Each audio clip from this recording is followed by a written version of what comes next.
Boa tarde a todos, senhoras e senhores. É uma grande satisfação dar início a esse webinar sobre a reforma tributária e as alterações do comércio exterior, tema de enorme relevância para o ambiente econômico e para a competitividade internacional do Brasil. Antes de iniciarmos, gostaria de registrar um momento muito especial para todos nós. Hoje, a Fundação de Comércio Exterior e Relações Internacionais, FUNSEX, completa 50 anos de existência. São 5 décadas dedicadas ao fortalecimento do comércio exterior brasileiro, à produção de conhecimentos e ao diálogo qualificado entre o setor público e o setor privado e a academia. Celebrar esta data, promovendo um debate técnico e atual como este, reforça justamente a vocação histórica da FUNSEX. Contribuir para o aperfeiçoamento das políticas e do ambiente institucional do comércio exterior do Brasil. Tenho também a satisfação de contar com 2 grandes especialistas para esse debate. O Dr. Luiz Carlos Chimanovitz e o Dr. Eduardo Correia da Silva, profissionais de grande experiência na área tributária e com profunda atuação institucional. Agradeço a presença de todos que nos acompanham e passo então a palavra ao nosso primeiro palestrante. Luiz, é uma grande alegria, a palavra é sua.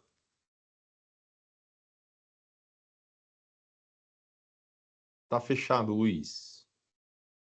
Obrigado, desculpem. Obrigado, Miguel, pelo convite da FUNSEX. Parabéns à FUNSEX por 50 anos de existência, com excelentes e relevantes serviços prestados ao comércio exterior. Agradeço ao meu querido amigo e colega Eduardo Correia da Silva por me ombrear aqui neste tema e nesse webinar tão importante, nesse momento tão importante do mundo em relação ao comércio exterior, às relações internacionais, e espero que possamos inspirar aí toda a nossa audiência, os colegas que nos acompanham nesse final de tarde de hoje. Só para apresentar o doutor Eduardo, duplamente ele me ombreia, não só como colega na advocacia, mas também na OAB. O doutor Eduardo Correia da Silva, ele preside a Comissão de Direito Tributário da OAB de São Paulo, e eu a de Comércio Exterior. Então, creio que a gente consiga dar um panorama bem interessante e bem atual, bem pragmático deste cenário. Eduardo, sem mais delongas, por gentileza. Maravilha, muito obrigado, Luiz, muito obrigado ao Miguel também, parabéns à FUNSEX aí por esses 50 anos de serviços prestados, né, para as empresas do comércio exterior, uma honra para nós, né, minha primeira vez aqui. Quero agradecer também ao Luiz Chimanovitz, meu grande amigo. Muito obrigado, Luiz, pela oportunidade de estarmos juntos, né, nesse dia. E sem mais delongas, né, vamos já dar início, nosso tempo é curto, né, enfim, nós pretendemos finalizar aqui às 18 horas, né. Então, antes de nós começarmos aqui nos nossos slides de apoio, que depois também poderão ser disponibilizados para todos, dizer que dentro deste panorama que será apresentado, dizer que a reforma tributária ela é uma realidade já, né? Então, diferentemente, né, daquilo que se viu, por exemplo, vou dar um exemplo um pouco mais recente, Lei Geral de Proteção de Dados, né? Então a gente vê a lei é séria, a lei ela vem sendo aplicada, mas ela não tem uma aplicação universal ainda, né? Então ela não está ali no âmbito das empresas, das relações jurídicas ordinárias. Ela tem sido sim aplicada, é uma lei muito importante, até para seguir o exemplo do que acontece já na Europa, nos Estados Unidos também. Proteção de dados é uma proteção efetiva e necessária, né? Uma política pública importante de qualquer país, mas a gente sabe que ela não chegou nas relações ordinárias, ela está no âmbito ali de quem lida com dados sensíveis em alta escala, né? Como, por exemplo, concessionárias de energia elétrica, telefonia, grandes redes aí na área de saúde, porque os dados ali são ultrassensíveis, etc. Então, a gente não pode olhar para a reforma tributária como se fora, por exemplo, o efeito de uma lei geral de proteção de dados, porque a reforma tributária, de fato, este ano ela já está em vigor. Por algumas questões tecnológicas, a gente ainda não está emitindo as notas fiscais com os destaques dos novos tributos, mas nós já deveríamos estar fazendo e começaremos a fazer em algum momento ainda de 2026, tá? Então, este é o primeiro ponto, né, que eu quero deixar claro. Nós não falaremos hoje, pelo menos não é o foco, nós falarmos das recentes alterações relacionadas ao imposto de renda, nós não falaremos, pelo menos diretamente também, sobre as questões de lucro presumido e aumento de carga tributária, né? A não ser que sejamos aqui provocados a fazer. Aqui a gente vai falar sobre a reforma tributária do consumo, né? E aí vamos começar. Acho que é o Leonardo que vai passar os slides, aí a gente já pode compartilhar e a gente já dá início aqui. Só um instantinho.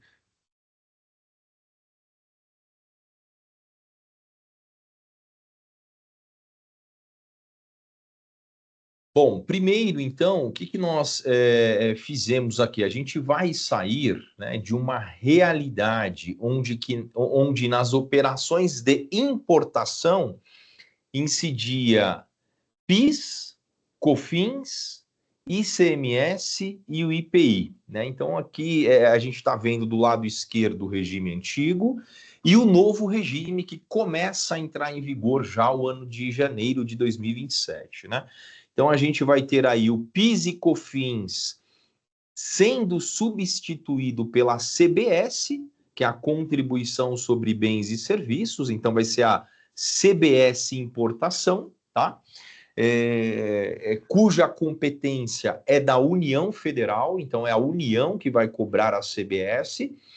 O ICMS no lugar, ele sai o ICMS, só que ele começa a sair de maneira relevante só a partir de 2029, e aí entra no lugar do ICMS o IBS, que é o Imposto sobre Bens e Serviços. Aqui é uma questão até interessante, porque é um tributo de competência compartilhada entre estados e municípios, né? Então, na importação de serviços, onde tem a incidência também do ISS, será substituído pela IBS. E o IPI, o IPI também tem uma peculiaridade, né? Porque o IPI ele é extinto parcialmente. Então, ele é extinto na verdade, ele se torna alíquota zero, essa é a regra geral do IPI, mas nas hipóteses em que tiver operações com produtos semelhantes àqueles produzidos na Zona Franca de Manaus, aí sim vai haver a cobrança do IPI. Caso contrário, não sejam produtos que estejam concorrendo com aqueles produzidos na zona incentivada, então a alíquota do IPI será zerada, né? E haverá também na importação a incidência do imposto seletivo nas hipóteses, né, em que nós estivermos diante de bens aí que podem gerar danos à saúde ou ao meio ambiente, que é o imposto seletivo. Então, ele incide em hipóteses específicas, e a CBS e o IBS, que são os dois novos tributos, eles incidem nas operações em geral, a CBS já entrando em vigor a partir de janeiro de 2027, quando nós não ouviremos, pelo menos nas operações a partir de janeiro de 2027, falar mais em PIS e COFINS. Pode passar, Leonardo, por favor. Aqui é só para... É um slide, como vai ficar disponibilizado para todos, né? Então, dizer que as imunidades constitucionais, elas continuam, né? Então, aquilo que já existia continua existindo. Houve, durante a reforma tributária, toda a discussão sobre a Zona Franca de Manaus, mas ela também foi mantida. E o sistema diferenciado e favorecido para as empresas tributadas pelo Simples Nacional, eles seguem também intactos, né? Então, esses modelos aí de regime diferenciado e favorecido, eles seguem exatamente da mesma maneira. O que vai acabar com a reforma tributária são os benefícios estaduais. A gente vai até falar um pouquinho disso um pouquinho mais para frente, mas os estados, né, não, nem os estados, nem a União, como acontece hoje, eles não poderão mais promover benefícios e incentivos fiscais, isso está previsto dentro da Constituição Federal, então, de uma vez por todas, né, não será mais possível. Então, os planejamentos tributários de empresas que migraram ou constituíram operador logístico em Santa Catarina, Espírito Santo, em Roraima, ou mudaram sua operação para locais ali, estados onde tem Porto Seco, Minas Gerais é um exemplo, né? Então, isso não vai mais acontecer a partir do momento em especial em que esses benefícios forem extintos, né? E todos serão definitivamente extintos até 2032, tá? Então, este é um ponto importante. E os novos benefícios são aqueles que já estão previstos na Constituição e previstos também na Lei Complementar 214, que regulamenta, né? Então, nós teremos situações de redução em 100%, em 60%, em 30% e situações de redução a zero. Tá? Pode passar, o Leonardo. Então, esse slide anterior é mais para dizer que quando a reforma tributária estiver integralmente em vigor, nós não teremos mais guerra fiscal. Pelo menos é a expectativa, é aquilo que foi desenhado para o novo sistema. Alguns pilares da reforma tributária que eu pretendo passar de maneira rápida: a cobrança dos tributos, ela passa a acontecer por fora, né? Então, antigamente nós víamos ali, inclusive na composição da base de cálculo dos valores incidentes na importação, os tributos um incidindo por dentro do outro, e aí nós tínhamos uma base de cálculo e resíduos tributários infinitos, né, na base de cálculo de importação, que inclusive foi objeto de grandes discussões, foi inclusive declarada a inconstitucionalidade da inclusão do ICMS importação na base do Piscofins importação. Isso foi lá há 11 anos atrás, né? Isso aconteceu em 2015. Isso não acontecerá mais, então toda a cobrança ela é por fora, ela vai ficar inclusive mais fácil de você compreender, mais transparente para o contribuinte aquilo que é valor do produto, aquilo que é o valor do tributo, né? Um ponto de simplificação, a legislação desses dois tributos. Então, nós temos a CBS de competência da União e o IBS de competência compartilhada de estados e municípios, cuja legislação nacional ela é uniforme, então todas as regras de incidência são idênticas, e isso vai facilitar grandemente o dia a dia das empresas, porque a gente não vai mais ter, como nós temos, por exemplo, 27 leis de instituidoras do ICMS, 27 regulamentos e tantas outras milhares de normas relacionadas ao ICMS. Então, nós, para o IBS, não será isso, CBS, e como também nos municípios, né? Então, nos municípios nós temos milhares até de leis instituidoras do ISS, isso também não deve mais acontecer. Então, nós teremos uma simplificação relevante só por nós termos aí uma legislação uniforme desses tributos, em todos os âmbitos, né? Tributação no destino. Então, quando se fala de tributação no destino, é exatamente isso que tira essa possibilidade de haver guerra fiscal. Então, quando a tributação ela é no destino, a questão é mais logística, né? Então, a minha empresa que está hoje, por exemplo, uma unidade que eu constituí lá no sul de Minas em razão do incentivo do estado de Minas Gerais, talvez não vá mais fazer sentido, porque a tributação vai acontecer lá diretamente onde o bem for consumido, né? Então, não vai mais haver sentido eu ter essas unidades espalhadas em razão de benefícios fiscais locais, tá?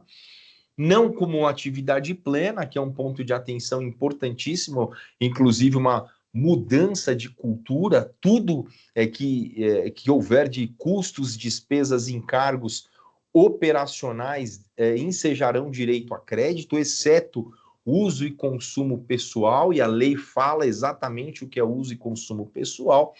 As exportações, o Luiz vai falar um pouquinho, continuam imunes, com direito à manutenção do crédito e devolução em curto prazo, né, determinado pela legislação, que não acontecia atualmente, e também base ampla de incidência, né? Então, isso também é muito interessante, pessoal, porque hoje nós temos PIS e COFINS, que incide sobre receita, ICMS incide sobre operações, nas operações com circulação de mercadorias, o ISS com prestação de serviços, o IPI, produtos industrializados. Na lógica da reforma tributária, quando se fala de base ampla, ela incide a incidência sobre operações, e aí não se tem mais discussão se trata de mercadoria, se é serviço, se é ou não receita bruta, haverá a incidência dos dois novos tributos. Então, ele acaba, a base realmente é ampla, justamente em razão disso, e aí algumas discussões tributárias sobre o que quer, qual seria o conceito de receita, de serviço, de mercadoria, isso tende a acabar a partir da entrada em vigor total aí da reforma tributária. Pode passar, por favor. Aqui é o período de transição, também vou falar muito rapidamente. As empresas, o ponto importante, elas precisam se adequar este ano, porque o Luiz vai falar bastante disso mais para frente, mas precisa haver uma adequação em 2026, em 27 já entra em vigor a CBS e o ICMS, aliás, e o PIS e COFINS é extinto, então entra em vigor a CBS com a extinção do PIS e da COFINS. Em 2027, então, nós já teremos a CBS funcionando e o IBS em alíquotas bem baixinhas, que é só para verificar o potencial arrecadatório do IBS.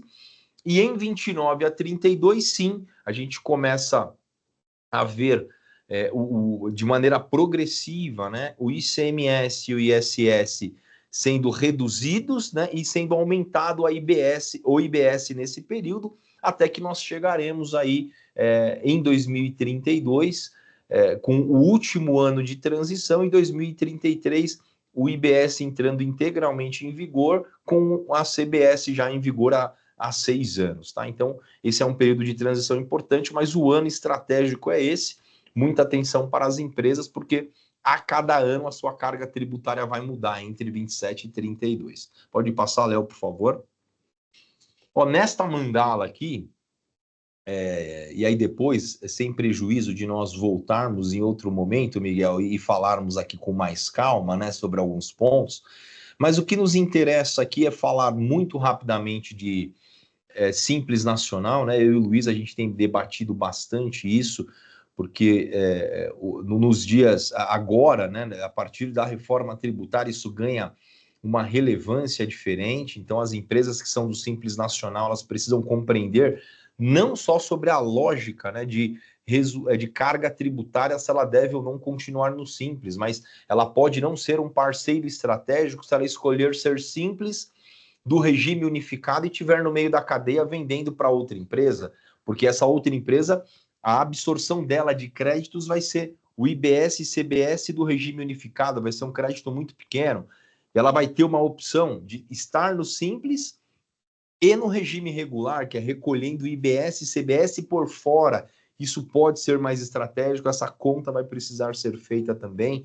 Mantenho ou não mantenho no Simples, e se eu me mantiver no Simples, qual regime? Vai ser unificado ou vai ser o regime regular, né? E uma novidade é que a opção pelo Simples Nacional em 27 tem que ser feita em setembro de 2026. Então, precisamos, de fato, correr e olhar para essa situação, quem se encontrar nesta situação. E para quem não é do Simples Nacional, muitas empresas aqui certamente não são, essas empresas têm que tomar esse cuidado com os fornecimentos, com as aquisições que elas realizam, né? Justamente porque essas aquisições, se for por empresas do Simples Regime Unificado, ela vai ter um problema de crédito. No item 4 aqui do lucro presumido é só um cuidado muito especial que a gente alerta para as empresas de maneira mandatória esse ano elas precisam fazer uma avaliação de vários pontos, mas em especial se vai valer a pena ainda estar no presumido diante desse novo contexto de reforma tributária em 2027, para as empresas de lucro real este ano, que apuram PIS e COFINS não cumulativo. Mandatório fazer uma última revisão, um último trabalho de recuperação tributária e registrar o seu saldo credor até 31/12/2026. E para as empresas que apuram PIS e COFINS no regime cumulativo, exemplo, empresas de lucro presumido, elas vão também precisar fazer um trabalho de apuração desse crédito presumido de estoque, né? E isso tem ali as condições previstas em lei para fazer, para que você possa utilizar esse crédito dos bens que estão em estoque para pagar a sua CBS, né, também em 2027. São coisas importantíssimas que elas não podem passar, porque sob pena de perda de competitividade e eficiência. Pode passar, Léo, por gentileza. Bom, aqui é simplesmente para falar que a nova base de cálculo na importação é uma base absurdamente ampla, mas existe a grande novidade, porque apesar de essa base na importação ela ser ampla, né, então a nova base do IBS e da CBS, ela inclui o imposto de importação, o imposto seletivo C aplicável, que é um novo imposto, o AFRM, né, que é o adicional de renovação da Marinha Mercante, então esse também incide, capatazia, taxa Siscomex, outras despesas aduaneiras e a questão relacionada ao acordo do GATT, né? Mas, contudo, todo o IBS e CBS que for pago na operação de exportação, né, em razão da lógica do crédito financeiro, ele será integralmente aproveitado nas operações internas. Então, isso também é algo muito relevante, porque isso, para muitas empresas, isso não acontecia, tá? Especialmente empresas, por exemplo, que estavam no lucro presumido apurando PIS/COFINS no regime cumulativo, isso aí era custo na cabeça, né? E algo que fazia a empresa naturalmente recolher de acordo, né, impostos de maneira cumulativa e sem a possibilidade de sua recuperação. Ô, Léo, se puder passar, por gentileza. E aqui falar um pouquinho da incidência na importação, né? Então, a importação ela se dá sobre bens imateriais e serviços e bens materiais. Geralmente as pessoas se atentam muito aos bens materiais e se atentam menos onde tem grandes discussões, mas que serão resolvidas com a reforma tributária, que é a questão dos bens imateriais e serviços. Só para dar exemplo, né, bens imateriais ou intangíveis é a importação, por exemplo, de streaming, né, de plataformas que estão fora do país, softwares, games, né? Então, que hoje em dia a lógica mudou, né? Nós temos uma nova lógica econômica, né, das atividades econômicas, né? A gente contrata uma plataforma de streaming que não está no Brasil, né? E aí é exatamente isso que também passa a ser alcançado agora de uma maneira um pouco mais clara a partir da reforma tributária. E aqui na segunda coluna, né? Então aqui a gente na segunda coluna nós temos alguns pontos relacionados aos bens imateriais, que são esses que eu estou dizendo, e aos bens materiais, que é todo o resto, né? Matéria-prima que é importada, ou bens para revenda, etc. Né? Fato gerador, o fornecimento, então, fato gerador de bens imateriais, fornecimento do exterior com consumo no Brasil, para bens materiais, entrada de bens de procedência estrangeira no território nacional. Nós temos uma pequena alteração na base de cálculo. Nos bens imateriais, é apenas o valor da operação, né? Com relação aos bens materiais, é toda aquela base que nós mostramos ali no slide anterior. A alíquota são as mesmas incidentes no mercado interno, até para que haja uma isonomia, né, daquilo que é importado e daquilo que é produzido no mercado interno. Temos também aí uma diferença de sujeito passivo entre bens imateriais e materiais, e o direito a crédito, como nós falamos, a apropriação integral. Aqui, uma coisa importante para dizer para as empresas que são tributadas pelo lucro presumido, porque elas não têm essa cultura de apropriação de créditos, né? Ela apropriava apenas do ICMS, mas agora não. Todas as operações anteriores, todas essas despesas, exceto aquilo que a lei já excetua, uso e consumo pessoal, e ela traz lá o que ela entende, né, por uso e consumo pessoal, todo o resto dará direito a crédito, e isso precisa representar para essas empresas de lucro presumido uma mudança de cultura na apuração de seus tributos. Pode passar, Léo, por gentileza. E aqui algumas situações que não são alcançadas pelo IBS e CBS na importação, tá? Então, consignação, bens enviados em consignação que não sejam vendidos no prazo e retornem para o exterior, produtos devolvidos para reparo ou substituição ou destinados à reposição de bens defeituosos já importados, defeitos/garantia devolvidos da mesma situação e os destruídos acidentalmente durante o trânsito aduaneiro de passagem. Próximo slide, Léo, por gentileza. Bom, pessoal, aqui é a parte que me cabia. Eu falei muito rápido, bastante acelerado. Espero ter sido compreendido, mas é para poder respeitar aí o tempo de vocês e eu fico à disposição para tirar eventuais dúvidas. Excelente palestra, Edu. Foi assim, uma aula, parabéns. Fiquei muito impressionado aqui pela forma, pela transparência e objetividade. Obrigado. Parabéns mesmo. Obrigado. Antes da gente fazer a pergunta aqui para você, eu ia passar a palavra para o Luiz para ele falar também, e depois a gente fecha com algumas perguntas. Logicamente, a audiência, se tiver alguma pergunta, eu gostaria que colocasse no chat para que a gente pudesse passar aqui para o Eduardo e para o Luiz, tá bom? Muito bom. Luiz, a palavra é sua. Obrigado, Miguel, obrigado. Vamos lá, dando sequência ao que o Edu colocou, só para fazer uma contextualização, deu para vocês perceberem até aqui que acabou o tempo do amadorismo. E aí estamos falando, tanto faz se é uma empresa no simples, lucro presumido, lucro real, se você já importa e exporta diretamente por terceiros, porque com a reforma tributária nós vamos ter uma mudança profunda, com um negocinho que vai vir aqui, vai afetar todos os empresários, chamado split payment. Então, aquela questão de fazer caixa, fluxo de caixa, vai ser uma revolução cultural para todos vocês e para todos nós, no Brasil inteiro, para poder se adaptar. Então, falando um pouquinho aqui das exportações, a vantagem que continua tendo, quer dizer, nós vamos ter a manutenção dos créditos acumulados, e as exportações vão estar tributadas com alíquota zero de IBS e CBS. Então, isso é a questão da desoneração na saída.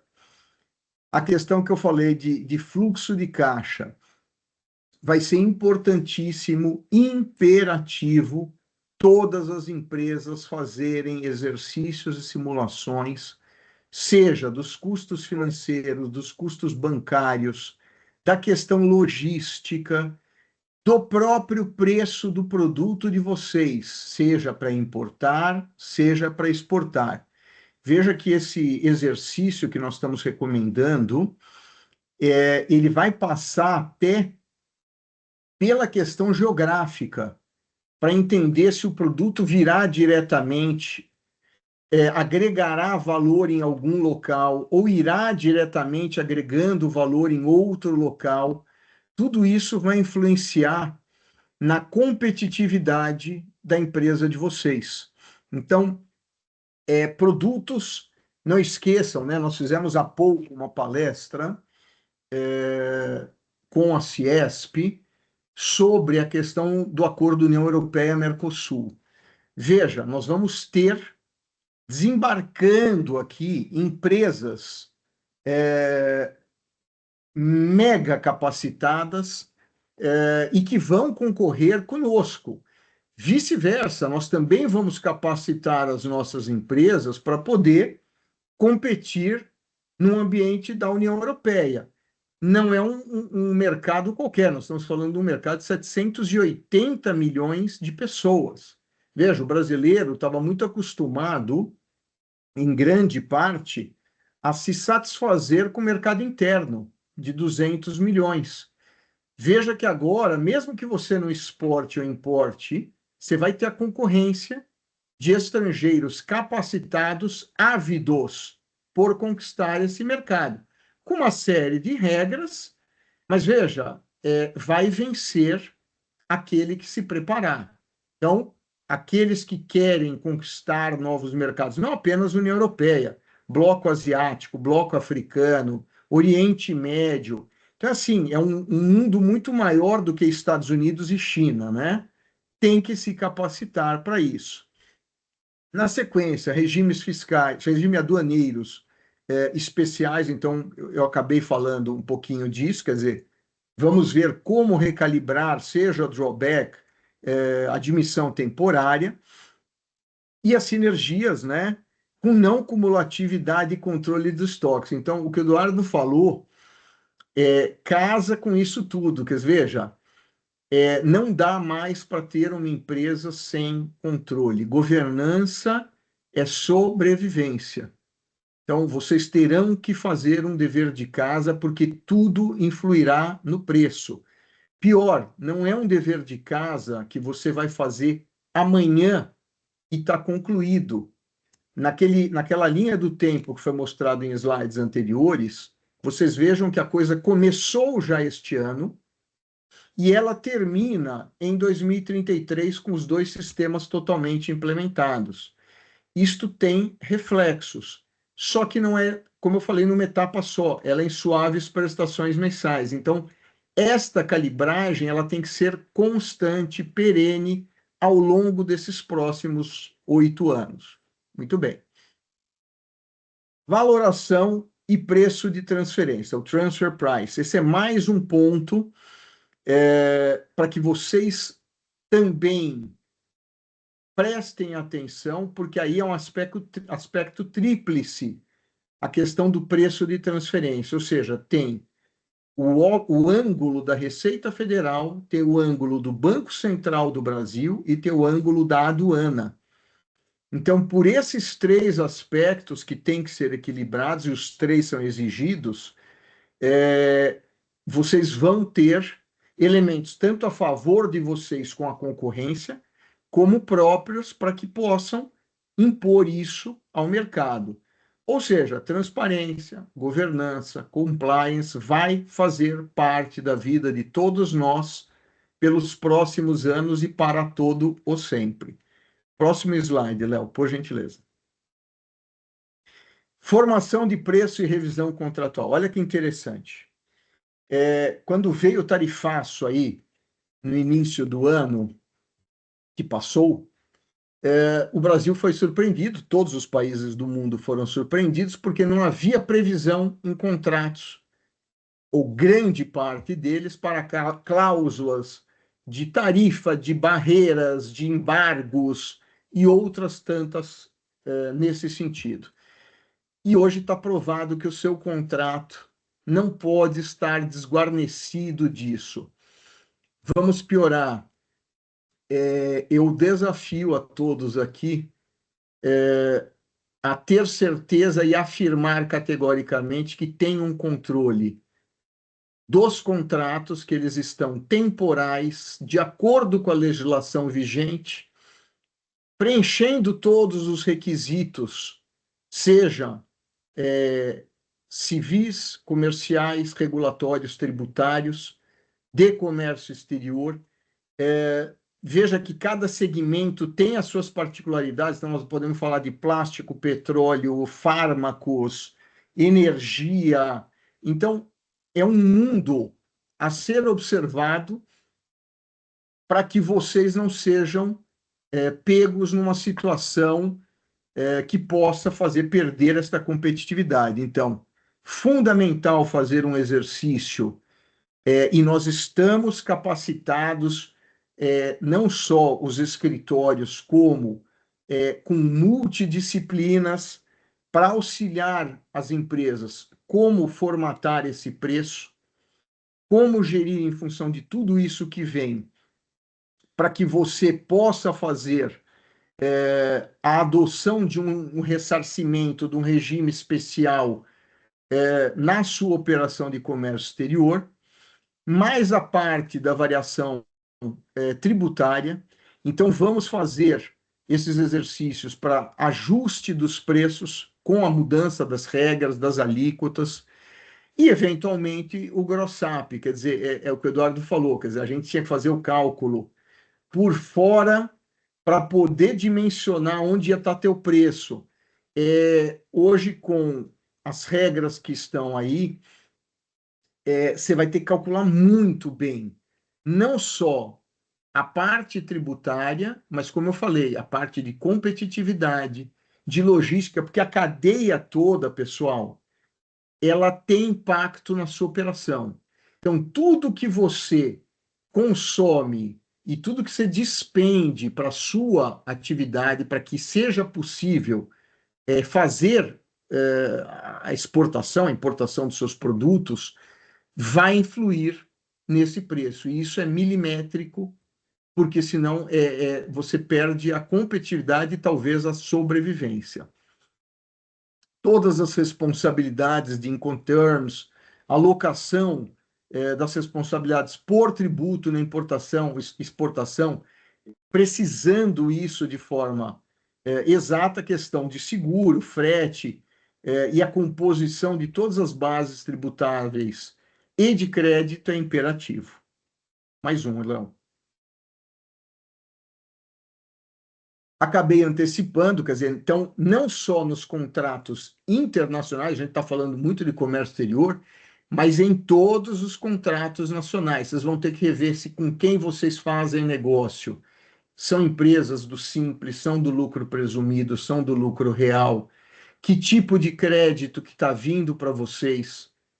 A nota fiscal, se está vindo conforme, para que vocês possam fazer os cálculos de maneira ordenada. Grosseiramente, esse ano ainda estamos num período de teste, apesar de já estar valendo. Então, é o ano para que vocês tenham um sistema e façam esse acompanhamento. Compliance e documentação, e aí a gente tem um monte de coisas com a parte dos NCMs, com a revisão, adequação disso, com a parte de responsabilidades, reembolso dos créditos, quando isso for aplicável. E o transfer price eu acabei já falando um pouquinho no slide anterior, da importância. Próximo, Léo.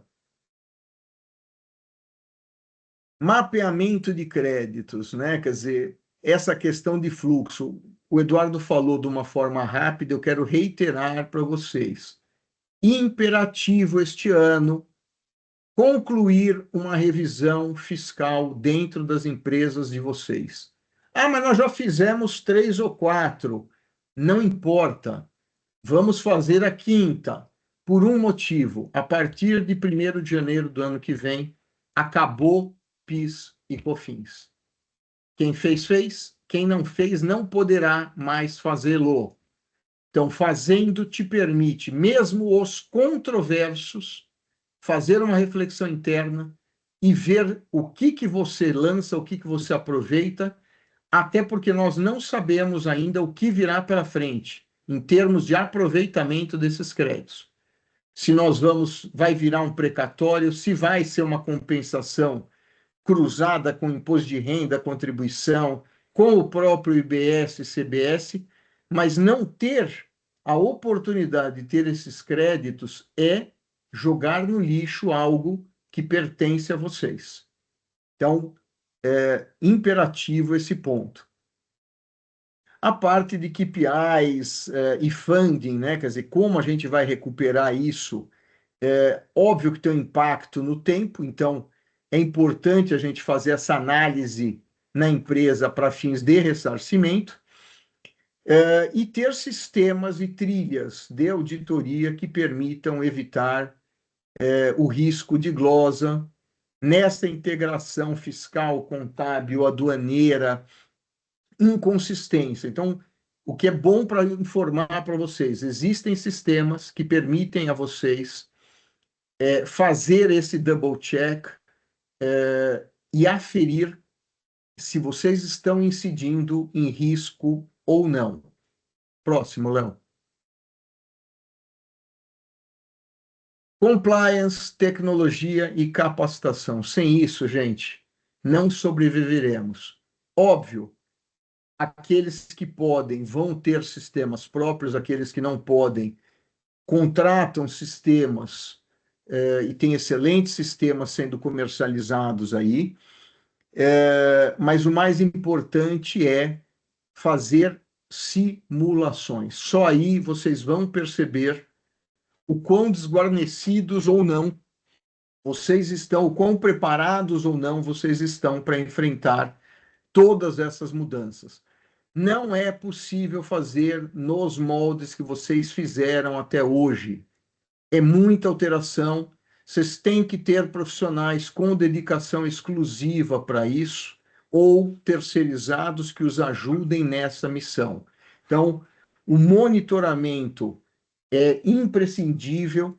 Eu e o Eduardo, em sede de OAB, a gente tem discussões semanais, às vezes diárias, sobre todas essas mudanças.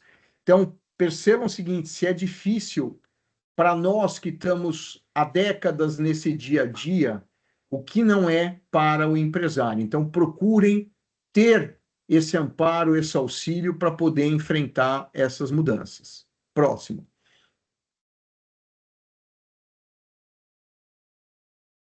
Não, volta um, Léo. Então, pronto. Agora, o que eu queria... Estou enxugando o tempo aqui, Miguel. Falar como um ponto importante aqui para vocês. As mudanças de comportamento. Saber fazer uma matriz de risco e enfrentar, quer dizer, quais são os riscos que eu estou exposto e onde eu posso me proteger. Por quê? Porque isso é dinheiro no bolso de vocês.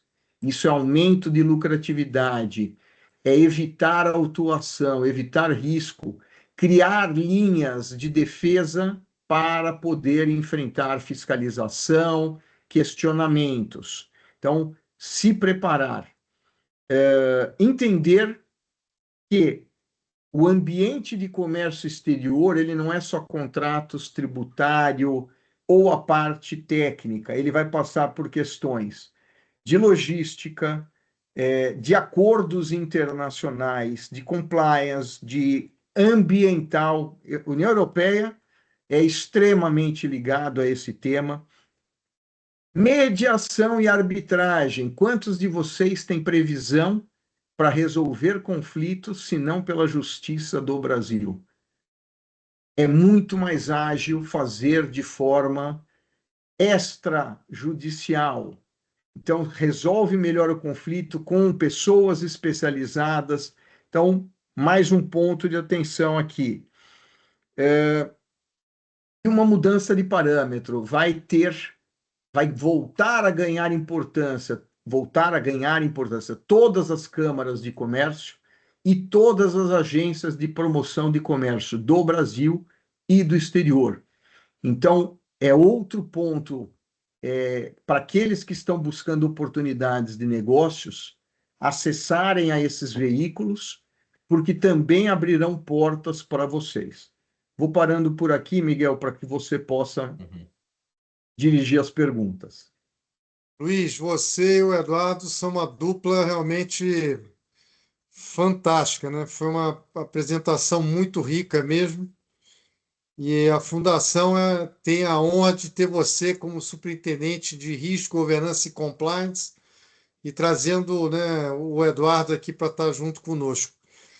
E eu queria aí aproveitar, Luiz, já começando então por você, uma vez que você terminou aqui a apresentação, para depois passar a palavra também para o Eduardo, né?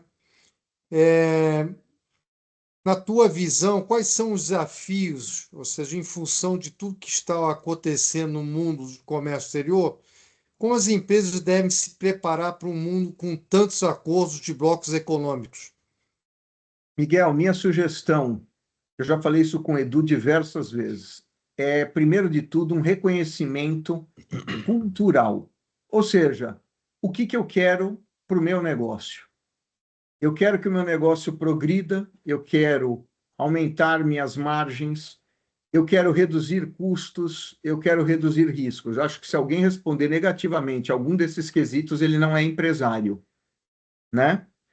E aí você fala assim, tá, então você já dirigiu a resposta. Sim, é verdade, eu fiz isso para dizer o seguinte, caramba, se eu não admitir culturalmente que o mundo mudou, o Brasil mudou, e eu tenho desafios, e eu só tenho uma maneira de enfrentar esses desafios, ou eu vou falhar e não vou conseguir, e eu acho que a nossa audiência não concebe essa hipótese, ou eu vou ser diligente, eu vou ser perseverante, eu vou me cercar de todos os elementos que estão à minha disposição para enfrentar todas essas mudanças. Então, eu vou me instruir, eu vou capacitar a minha equipe, eu vou discutir modelos, fazer simulações ao longo deste tempo. Então, o que é gostoso, não é preciso fazer um movimento em bloco de uma vez só que vai esgotar todas as energias de cada uma das empresas. Esse é um exercício programático. Ele tem um cronograma para acontecer, mas ele tem que ser implementado o quanto antes. Fazer isto no ano que vem já está tarde. Então, é o quanto antes deveria acontecer. Agora, Luiz, eu só para dar a dinâmica, eu vou fazer uma pergunta para o Eduardo, depois eu faço uma nova para você, tá bom? Só para que a gente dê esse dinamismo. É, vimos que houve aumento dos impostos para as empresas tributadas pelo lucro presumido em 2026. Há margem para debater esse assunto, Eduardo? Miguel, esse assunto é super interessante, ele não está tão diretamente conectado com o nosso tema, mas é um tema hiper atual, né? Então, enquanto nós estávamos ali no final de dezembro, né, já de 2025, nós fomos surpreendidos, como sempre somos, né, no final do ano, com a Lei Complementar 224. Ela reduziu o nível de benefícios em geral no Brasil, depois a Receita Federal foi trazendo, né, o que de fato foi impactado por essa lei, mas a lei é muito clara, né? Ela colocou as empresas tributadas pelo lucro presumido, que é um regime de tributação, dentro desse mesmo balaio, né, onde são os benefícios fiscais. Sistema de tributação, regime de tributação, não é benefício fiscal. Portanto, esse aumento de 10%, e é disso que se trata essa pergunta, provavelmente, esse aumento de 10% na base de presunção do lucro presumido, ela afeta de maneira substancial as empresas.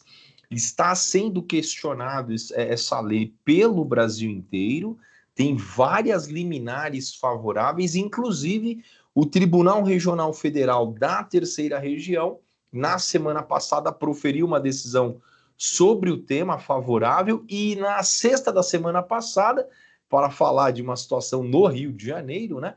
A OAB do Rio de Janeiro também conseguiu uma liminar sobre o tema, mas essa impacta diretamente as sociedades de advogados tributadas pelo lucro presumido, sem dúvida nenhuma, é uma questão que pode ser questionada.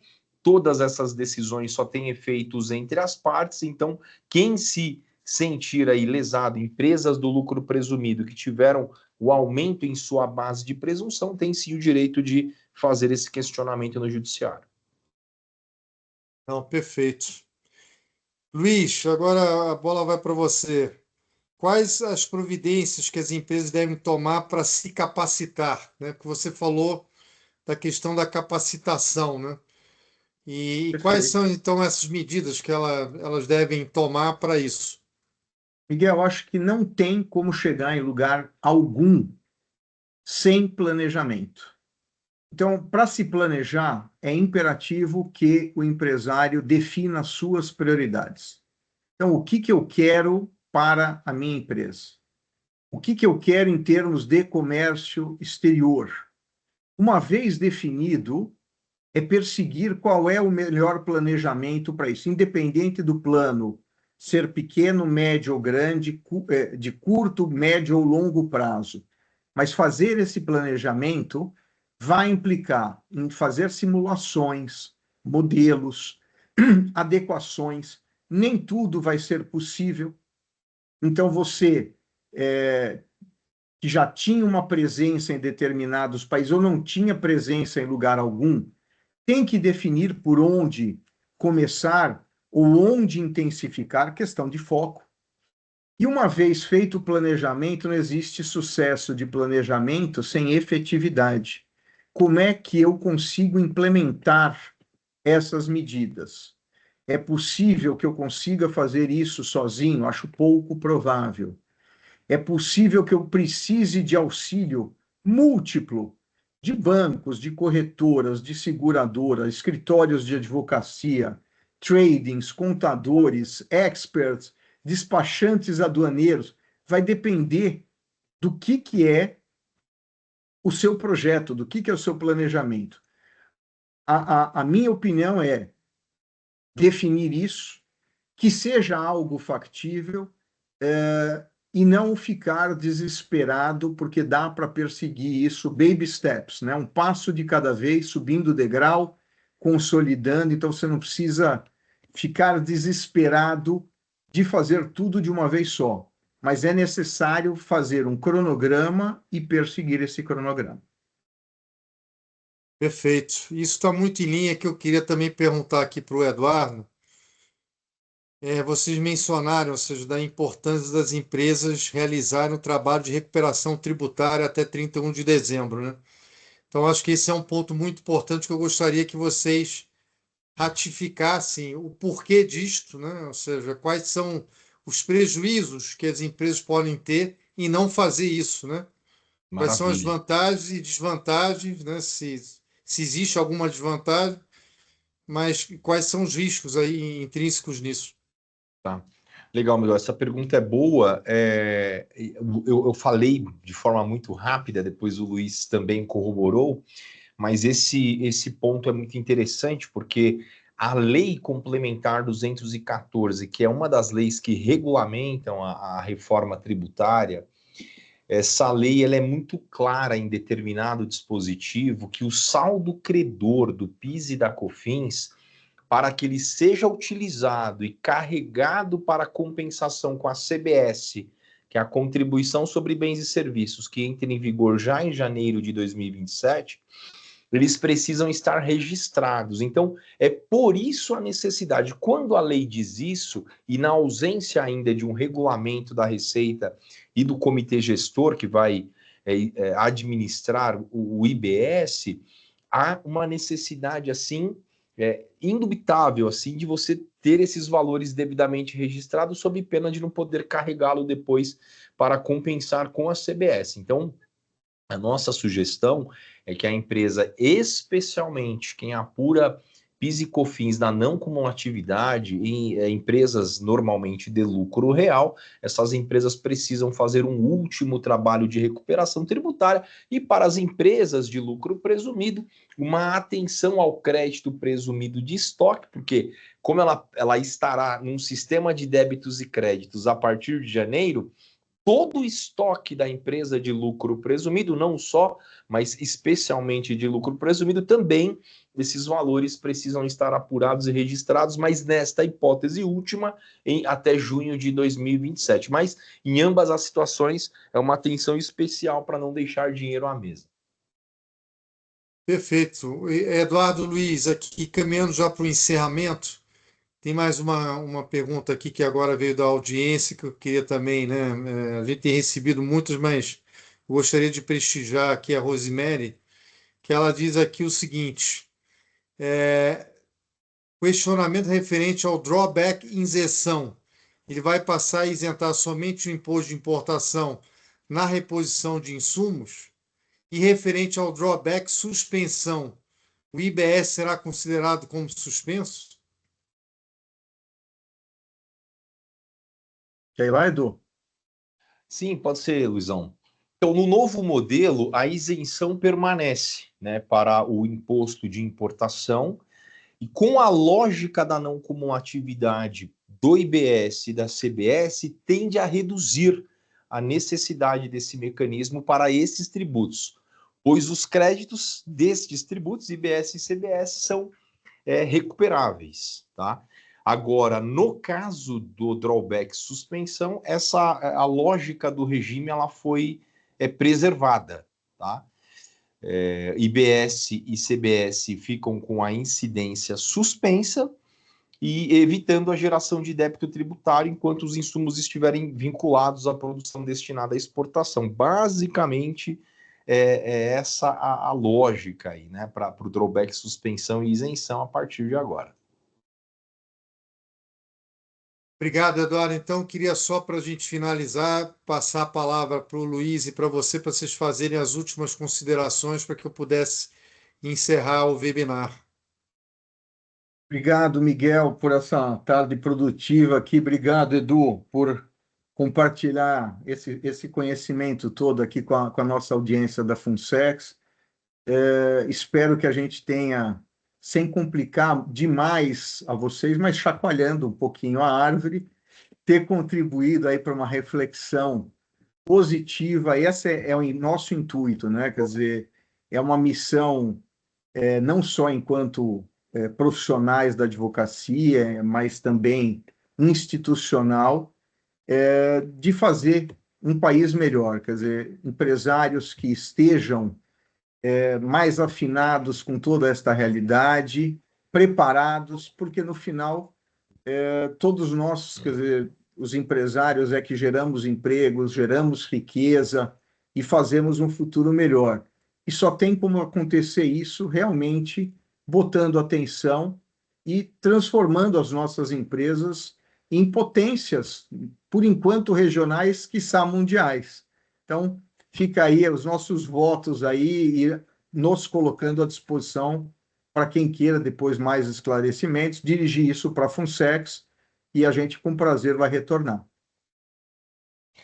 Maravilha. De minha parte, agradeço, Miguel, toda a diretoria da Funsex. Parabéns mais uma vez por 50 anos aí de serviços prestados às empresas de Comex.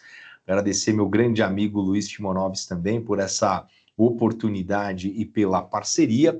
E deixar um recado, né, para as empresas, no sentido de que essas inovações, um novo sistema tributário, ele vai ser muito bom para o nosso país. Eu sou absolutamente otimista e é mais uma oportunidade que se tem de se tornar mais seguro, como o Luiz, operar com uma segurança jurídica maior, operar com uma eficiência maior, ser mais competitivo.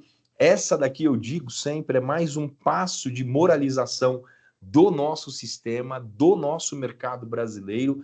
Eu digo isso porque muitas empresas, é uma oportunidade para aquelas que estão aqui à frente dos acontecimentos se adequarem, porque, Miguel, infelizmente, muitas empresas, de maneira muito especial aquelas mal intencionadas que existem nos mercados em geral, essas tendem a sumir, né? Muitas delas, né, a partir do momento em que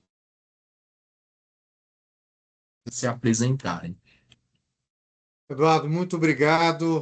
Luiz também. Então, eu gostaria, em nome da Fundação de Comércio Exterior e Relações Internacionais, através de seu presidente, Antônio Carlos da Silveira Pinheiro, agradecer aos nossos palestrantes, Luiz Carlos Chimanovitz e Eduardo Corrêa da Silva, pelas valiosas contribuições e pela qualidade das reflexões apresentadas hoje. O debate demonstrou como a reforma tributária terá impactos relevantes para o comércio exterior brasileiro e como é fundamental acompanhar atentamente sua implementação e seus desdobramentos. Agradeço também a todos que participaram conosco nesse webinar. Encerramos esse encontro reiterando um marco importante, os 50 anos da FUNSEX, uma trajetória construída com dedicação ao desenvolvimento do comércio exterior, à geração de conhecimentos e ao fortalecimento das relações internacionais do Brasil. O meu muito obrigado a todos. Esperamos revê-los em nossas próximas iniciativas. Uma ótima noite a todos. Muito obrigado. Um abraço a todos. Um abraço, bom descanso, tudo de bom. Obrigado.